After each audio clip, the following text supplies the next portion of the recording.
Assalamualaikum warahmatullahi wabarakatuh.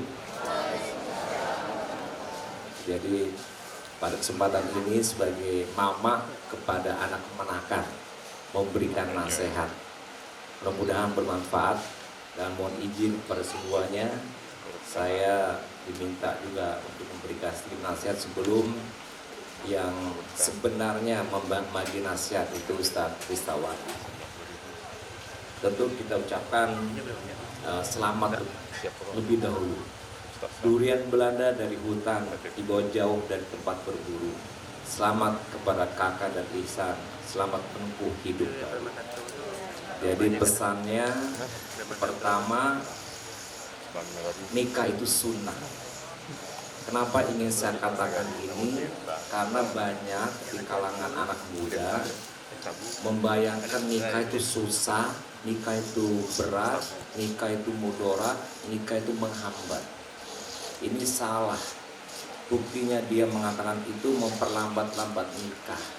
Katanya kalau nikah capek, tambah kuliah, nikah capek, tambah karir, dan lain sebagainya. Itu salah. Itu berarti menganggap nikah itu mambe dan nikah itu bukan kebaikan. Ingin saya tekankan kepada Isa dan kakak, nikah itu kebaikan. Dan nikah itu modal kita untuk sukses. Setiap sunnah Nabi pasti baik buat kita. Tidak ada yang jahat dan rusak.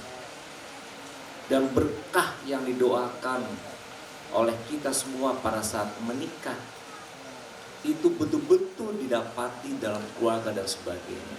Dengan nikah, karir pun akan lancar, rezeki pun makin banyak, semua kesuksesan akan didapati. Tapi syaratnya kakak dan Ihsan, fasilitas nikah yang Ananda dapati dimanfaatkan.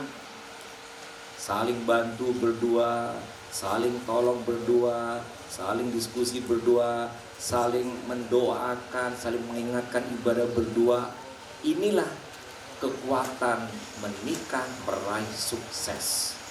Tapi kok awak menikah diam-diam saja, seorang-seorang saja, baca pulau konflik, itu tidak dapat kebaikan.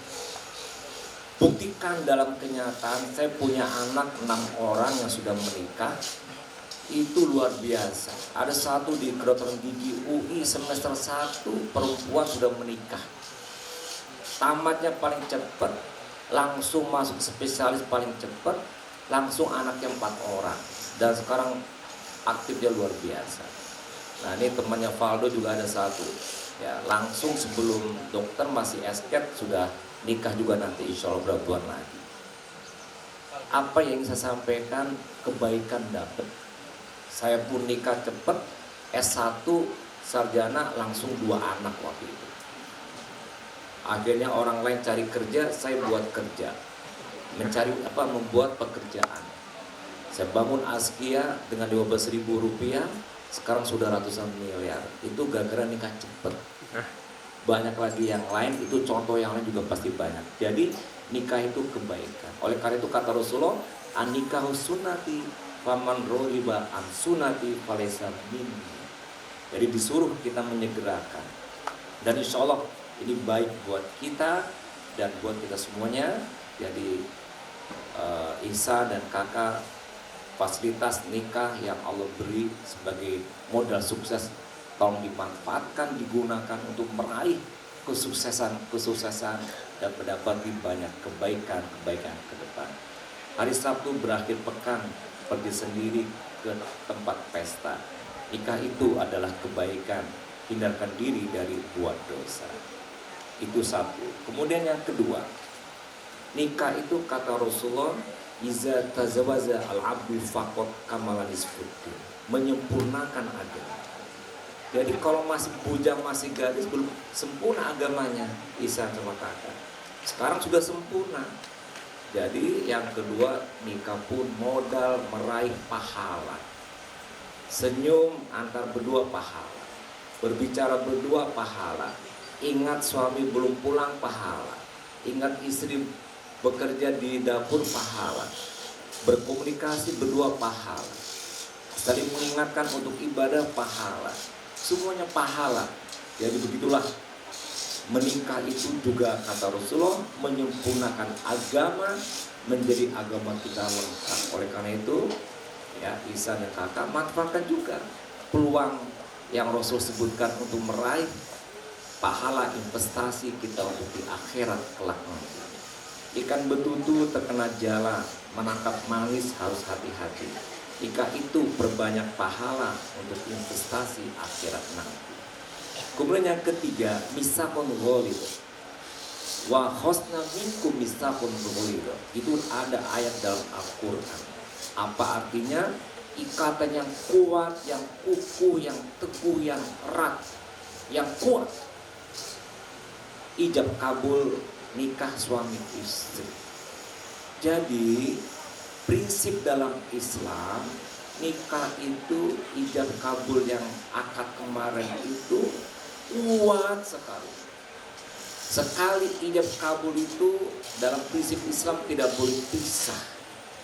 Makanya kata Rasul, abgadu halali indallahi at-thalaq, dibenci kalau pisah itu. Jadi Ihsan dan kakak kemarin menikah hanya ajal yang melepaskan. Tidak boleh berpisah. Kalaupun ada, itu mengingkari takdir Allah kepada ananda yang telah dipasangkan, dijodohkan. Wa khalaqu minha zawja. Dan ikatan kuku dan kuat bisa kita buktikan antara suami istri dibanding yang lain. Dengan orang tua mungkin sampai usia 20 tahun serumah, setelah itu pisah, dan dengan suami istri puluhan tahun lamanya. Saya sekamar dengan bapak ibu dan kita semua mungkin sampai usia bayi 2 tahun. Saya serumah hanya sampai SMA, kemudian pindah ke Jakarta, dan ini banyak contoh kita semua. Artinya apa? Dengan istri, dengan suami seumur-umur, selama-lamanya, dan diikat dengan ikatan yang kuat, yang teguh. Ketemu dengan bapak ibu sekali lagi, hari-hari baik saja, atau mungkin minimal video call. Tapi dengan suami istri serumah, sekamar, selama-lamanya. Sampai tua renta pun begitu. Pak Irga dan ibu, Pak Abu Sanin dan ibu sudah puluhan tahun menikah, tetap sekamar berdua. Kita dengan orang tua saja tidak, apalagi dengan kakak adik, apalagi dengan teman. Jadi sehidup semati ananda berdua, susah berdua, senang berdua, maka ananda berdua yang menyelesaikan hidup dunia dan hidup akhirat. Ananda berdua, ikatan yang kuat, ya, cantik rupawan, tidak berjerawat, habis sholat baca Quran, ikatan nikah sangat kuat, lebih kuat dari ikatan persaudaraan. Belok kiri ke Simpang 5 di Jalan Nangka beli semangka, suami istri akan selalu bersama dalam suka ataupun duka. Ada cerita dalam sebuah hadis terkait dengan iblis. Iblis itu akan diberi penghargaan ketika iblis berhasil memisahkan suami istri. Kalau iblis, setan, menjauhkan kita dari sholat, menjauhkan kita dari puasa, tidak baca Quran, berbuat maksiat, menyuruh yang tidak baik, oleh iblis itu belum prestasi. Prestasinya iblis yang dapat award dan penghargaan adalah dia memisahkan suami istri. Kenapa? Karena takdir yang dipisahkan. Hebat betul. Dan oleh karena itu maka kita harus berpikir, kalau ada terbersit dalam pikiran kita takana pacar lamo, takana yang lain dan sebagainya, langsung buang. Jangan dibanding-bandingkan, karena dia bukan jodoh kita. Dan takdir yang tadi kita adalah kakak dan Ihsan berdua. Jadi ikatan yang sangat kuat. Ya, wa yaqulu nikma anta. Bagus kata bosnya iblis kepada mereka, ya, iblis yang sudah berhasil memisahkan laki, suami dan istri. Kemudian berikutnya pesan yang keempat tentang jodoh. Bapak Ibu yang saya hormati, sebetulnya jodoh itu kalau kata Nabi ada 4 untuk mencari. Ada namanya keturunan, ada namanya kecantikan, ada namanya harta, dan yang keempat akidah. Kata Nabi, akidah yang pertama. Semua 1, 2, 3 akan rontok, tidak menjamin kehidupan kita ke depan, tapi yang menjamin akidah antara suami istri, dunia dan akhirat. Nah, oleh karena itu maka jodoh itu kalau kita lihat setiap kita punya. Mungkin kita melihat ada seorang wanita jelek tapi dapat juga jodohnya. Ada suami atau laki-laki jelek, ada dapat juga jodohnya. Ada yang hitam kelam, dapat juga jodohnya. Makanya kata Allah, wa min ayatihi an khalaqalakum min anfusikum azwaja litaskunu ilaiha wa ja'ala bainakum mawaddatan wa rahmah inna fi dzalika laayatil liqaumin yatafakkarun. Azwajan dipasangkan. Nah, ini takdir, kata Rasulullah juga demikian. Jodoh, kematian, rezeki, takdir. Artinya Allah yang menentukan.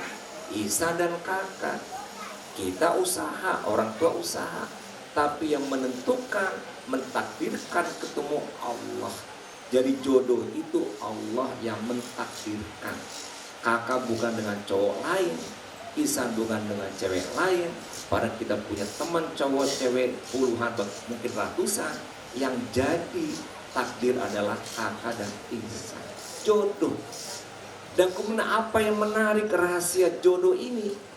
Ternyata saya coba amati anak saya, besan saya, dan orang yang saya kenal dekat. Ini Dr. Irza ya. Ternyata orang yang dijodohkan itu cocok. Kakak dan Ihsan itu cocok. Kenapa? Takdir Allah. Allah yang mempertemukan. Wa khalaqa minha zawjaha, ada banyak dari lain yang menyebutkan cocok. Oh, ada kekurangan laki wanita suami istri, manusia, wajar. Beda karakter perilaku, wajar. Pribadi beda, wajar.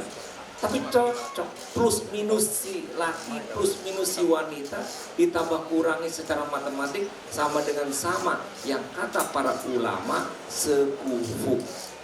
Jadi takdir itu jodoh sekufu. Bahkan besan-besan saya pun cocok juga dengan saya. Saya orangnya sederhana. Besan saya sederhana juga semuanya. Tipenya, gayanya sama. Jadi Allah pertemukan. Oleh karena itu, Isa dan kakak jangan besok lusa mengatakan tidak cocok. Allah saja mencocokkan. Oh, pribadinya ada yang gak cocok. Pahami, maklumi, mengerti, hargai. Ada yang kurang, kita bantu. Dari kelebihan kita kurang, dibantu oleh pasangan kita. Akan menjalani terus. Jadi kalau ada di antara kita suami istri mengatakan gak cocok, itu nafsu. Ya, kakak Ihsan, itu nafsu yang membuat kita mengatakan tidak cocok. Allah saja mencocokkan sesuai dan sekufu. Baik tadi dalil-dalil Quran, dalil-dalil hadis, itu kita tidak berkehendak si A si B, tapi jadi. Yang sudah berkehendak kata kita nggak jadi, ini sudah terjadi kehendak Allah dan kehendak orang tua dan semuanya. Jadi cocok. Ya, Isa dan kakak cocok. Jangan menyesal. Tadi saya pagarahan Ihsan, menyesal ya? Enggak dong Pak. Pasti menyesal. Saya bilangin, enggak. Saya bilangin menyesal kok, kenapa saya nggak menikah dari dulu? Wah, itu bantu Pak. Itu kata Ihsan. Kenapa nggak dari dulu nikahnya? Nyesal dia. Kok baru kemarin gitu kan? Jadi menyesali sesuatu akibat kelemahan nggak boleh, keterbatasan nggak boleh, kekurangan pasangan nggak boleh, beda nggak boleh. Terima. Oh, ternyata kakak itu orangnya cerewet. Saya membayangkan punya istri pendiam. Ternyata kakak ditanya 1, jawab 10. Nggak ditanya, ngomong sendiri. Kali pangan le, iko biniden. Alhamdulillah, terima saja. Syukuri, jangan kemudian dibanding-bandingkan dengan yang lain. Kok yang lain rancak, yang lain hebat, enggak bini awak nio ndak suku, awak nio kurang pun ndak suku, awak sama-sama nio, Allah udah menghendaki, enggak jadi, mangga habis energi mikir orang lain. Rancak yang kau bikin bini awak, laki awak, selesai. Berdua bersama mengharungi kehidupan ini dengan baik. Oke, jodoh kehendak Allah, kita syukuri dan kita terima. Dan itu karena sesuainya kita berdua. Ambil batu dari selokan, petik durian dari hutan.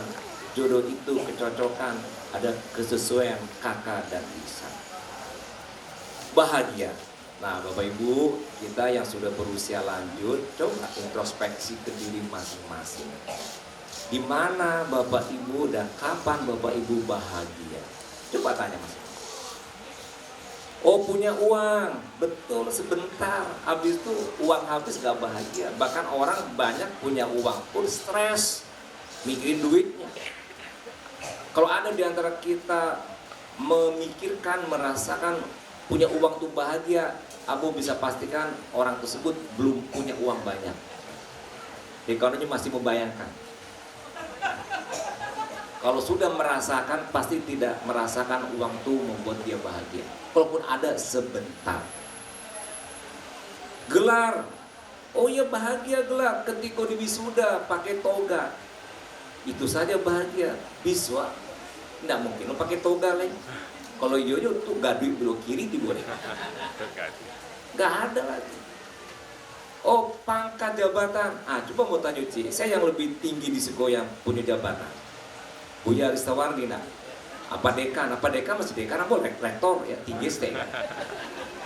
Tidak membuat bahagia, jabatan tidak membuat bahagia. Latihan susah, ambo malah justru bahagia setelah tidak jabatan. Ketika COVID meninggal seorang cik menangis ya Pak. Kekurangan saja APD di rumah sakit M Jamil tuh Pak Irja tahu, penang panting kami mencari dan sibuk 24 jam. Tidak bahagia. Nah pertanyaannya, apa yang buat bahagia? Keluarga. Bapak Ibu, baiti jannati, kata ulama itu keluargaku surgaku. Jadi ada bahagia itu di keluarga, dan keluarga itu telah Allah siapkan lengkap. Pertama, litas kunu ilaiha sakinah, langsung disasar ketenangan, ketentraman, kebahagiaan karena nafsu tersalurkan. Tenang jiwa kita, tentram pikiran kita, itu bahagia menikah. Kemudian berikutnya, waja'ala bainakum mawaddatan warahmah. Dalam bahasa Arab, kalimat yang dibuat dalam ayat ini adalah fi'il mudhari. Itu kalimat present continuous tense. Jadi Allah telah memberikan kebahagiaan dalam keluarga berketerusan sampai akhir hayat kita. Tidak ada berhenti, tidak ada jeda, tidak ada bosan. Kita dengan istri dan keluarga akan dapat bahagia terus sampai tua renta. Pakai kursi roda bapak neneknya, pakai tongkat kakeknya, tetap dia berdua bahagia. Namanya rahmat, sebelumnya mawadah. Jadi kakak dan Ihsan jangan bekot bali-bali ya, mencari pitih, keceknya pitih kowe bahagia tinggal keluarga. Akhirnya sikut abang sikulape yang awak cari dapet indah lo membuat bahagia, yang di rumah keluarga batinggan indah dapet kedua-duanya. Bacaronya keluarga prioritas nomor 1. Saya dulu gubernur 10 tahun, mungkin Denny tahu itu, Denny protokol saya. Itu kalau ada SMS dari anak, telepon dari anak, apalagi dari Pang 6, bukan Pang 5, Pang 6 itu dari istri, itu diangke. Mau sedang rapi itu segala macam, ambo balik. Kadang anak ya isi pulsa ya, sebentar lagi rapat tidak ngerti gitu, awas basuh isi pulsa. Ini yang lagi di counter ada uang kurang, tolong kirimnya, awak kirim juga. Nomor 1 keluarga. Jabatan habis, saya habis udah nggak ada apa-apa lagi. Keluarga nggak pernah habis sampai akhir hayat. Coba saya sebut saja dalam bukunya Pak Azwar Anas, tapi belum langsung juga menasihati saya. Ananda Irwan itu tahun 2010. Saya pesan jangan lupa keluarga, karena saya termasuk sibuk sampai lupa keluarga. Nah jadi ini artinya apa? Keluarga nomor 1. Jadi nanti Ihsan mengambil spesialis, kakak juga spesialis, sibuk kesana kemari, tetap nomor 1 keluarga. Kenapa? Karena itulah kehidupan yang membuat kita bahagia. Kalau kita dengan harta dulu punya sepeda, bosan setelah sebulan, punya motor ganti lagi, punya mobil ganti yang baru bosan. Dengan istri tidak perlu ganti-ganti. Ya Buya ya, nggak perlu ganti-ganti. Bahagia akan terus, tidak pernah ada bosannya kebahagiaan dengan suami dan istri. Bahkan tak pakai taruh. Ambo 36 tahun menikah, alai tak pakai taruh. Toto Ida. Toto Ida anggu-anggut, tandu normal. Ya, mungkin Ihsan sama kakak belum terbayang apa yang disepi pada ya. Jadi begitu. Udah 30-40 tahun tetap ya Buya ya. Nah, jadi kebahagiaan itu ada pada keluarga. Jangan nanti sikutabang sikolape dan keluarga itulah yang baik. Qurratul ayun, penyejuk hati, penyejuk mata, pelipur lara itu ada di keluarga. Luar biasa, menambah energi dan kebahagiaan dari keluarga. Usah dipatah dan dahlia, bunganya jarang, tumbuhnya susah. Dengan menikah diperoleh bahagia, telah berkurang keluh dan kesah. Bila 4 kelapa muda, bila juga buah rambutan. Bahagia didapat memang berbeda, lebih bahagia harta dan jabatan. Simpang 3 jalan melintas, kalau celaka bisa cedera. Jadikan keluarga sebagai prioritas, pelipur duka dan pelipur lara. Berikutnya saling memahami. Ini penting Bapak Ibu, karena kita ini beda pendidikan, beda lingkungan. Kakak dan Ihsan dari keluarga yang beda, saya pastikan perilakunya beda. Saya punya anak 10 orang, itu semuanya ke-10-nya beda semuanya. Guru di SMA 1 dan termasuk kepala sekolah bingung. Anak saya ada yang kelas 3, kelas 2, kelas 1, ketiga-tiganya beda semua. Karakternya, perilakunya. Apalagi kakak dan Ihsan. Sekarang ketemu satu rumah, satu kamar, satu tempat tidur, pasti beda. Bagaimana cara mengatasi perbedaan? Saling memahami. Ya Ihsan ya, saling memahami. Dipahami, ini istriku, ini suamiku, beginilah. Selama tidak melanggar agama, apa perbedaan itu terimalah sebagai dinamika rumah tangga yang kita harus mengharungi lautan dengan ombak badai topan angin yang kencang dengan kebersamaan, yaitu saling memahami. Kemudian juga ada muasyarah bil ma'ruf, perlakuan baik. Tadi saya baca dalam buku, itu banyak pesan-pesannya, berkata santun, berkata baik, bertindak baik kepada suami, kepada istri dan sebagainya. Ini juga dalam Al-Quran jelas perintah. Kemudian dalam segala urusan wasawilhum fil amr, bermusyawarah, berdiskusi bersama. Kemudian juga tidak boleh menjelekkan, tapi harus menutupi. Huna libasulakum wa antum libasulahunna. Begitulah dalam agama. Dan Ihsan arijalul qawwamuna 'alan nisa, qawwam, pelindung dan seterusnya. Oleh karena itu jangan menang sendiri, saling memahami dan insya Allah akan baik. Ada teman saya sesama alumni SMA 3, dia bercerai. Setelah mendengar ceramah saya ini dalam bab saling memahami, nyutamu yang dalam waktu yang berpisah oleh Pak Gub, kok tahu nasihat Pak Gub dari dulu nggak kepacara yang bodoh. Dia ternyata bercerai konflik itu karena nggak memahami, saling ego, saling dominan, merasa hebat. Nggak ada gunanya mangawajud atau saling berang, nggak saling sapu menyapu. Gunanya wa suami istri bantu itu nggak ada gunanya. Udah saling memaafkan, saling memahami, saling menerima, itu yang lebih enak. Jadi produktif, jadi fasilitas kebaikan dan pahala yang tadi saya sebut di awal, mendapatkan keberkahan kebaikan. Begitu ya. Jadi jangan menang sendiri dan sebagainya. Elo dibelas pohon jati mulai pagi selesai siang hari. Maka berusahalah untuk saling mengerti, jangan lagi mau menang sendiri. Anak darah beli mainan, makan indomie di siang hari, tak ada yang lebih dominan, baik suami ataupun istri.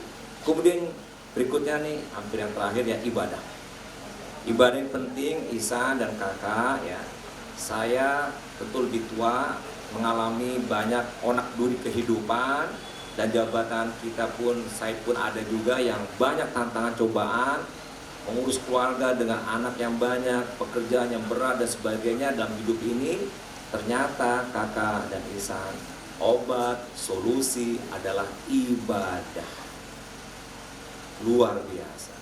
Ibadah dampaknya, sholat malam, sholat duha, sholat sunnah lainnya, puasa Senin Kemis, baca Quran tiap hari, baca doa maksurat, Banyak ibadah-ibadah sunnah dijadikan kebiasaan. Itu insya Allah berat jadi ringan, susah jadi mudah. Wa may yattaqillaha yaj'al lahu makhraja. Allah berikan jalan-jalan keluar. Wa may yattaqillaha yaj'al lahu min amrihi yusra, diberi kemudahan. Maka dari itu dekatkan pada Allah, biarkan Allah yang bantu membimbing kita. 10 tahun saya jadi gubernur bukan main, fitnah, onak duri, intrik-intrik. Bahkan ada pihak-pihak yang ingin menjerumuskan saya dari segala macam, dari dalam, dari luar, dari lawan politik. Yang saya syukuri, alhamdulillah, tamat selesai 10 tahun nggak ada apa-apa. Dan apa jawaban ketika ada kawan-kawan bertanya? Jawab saya, Allah yang melindungi kita. Keluarga juga akan demikian. Kerasa berat tapi ringan karena Allah bantu. Itu sebabnya karena ibadah. Gak ada ruginya ibadah. Ibadah itu subhanallah membuat baik buat kita, membuat energi jadi produktif. Ya, berkah waktu kita sama-sama 24 jam. Kalau kita gunakan ibadah 24 jam itu berkah produktif. Kalau kita sebagai pelajar baru baca 1 jam ngerti semuanya. Dan ketika ujian keluar semua yang dibaca, berkah. Punya anak pun demikian, soleh-solehan dengan ibadah. Begitu ya, bawa sejadah ke Masjid Al-Falah, duduknya rapat berlatih papan, rajinlah ibadah sunnah kepada Allah agar didapat solusi kehidupan. Rendah si pohon pinang, tumbuh di hutan jaraknya rapat, dengan ibadah hidup pun tenang untuk keselamatan dunia akhirat. Terakhir silaturahmi, nambah rezeki, panjang umur, begitu kata Rasulullah.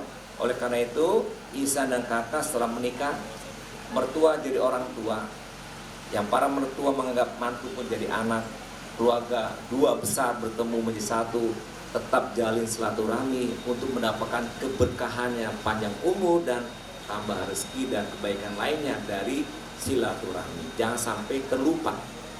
Ya, kemarin saya melihat Pak Irja dan Ibu meneteskan air mata, sedih. Nah itu diantara apa yang terpikir, ala diambil orang anak dia, dibawa bayi, kan begitu pikirannya. Saya candain Pak Irja dan Ibu. Ya, nah ini Ihsan dan kakak itulah perasaan orang tua. Itu dijawab, dibalas perasaan itu dengan silaturahmi. Aco-aco itu tiba datang ke rumah hari-hari baik pasti, dan hari-hari biasa pasti juga. Itu luar biasa, silaturahmi itu membuat bahagia orang tua.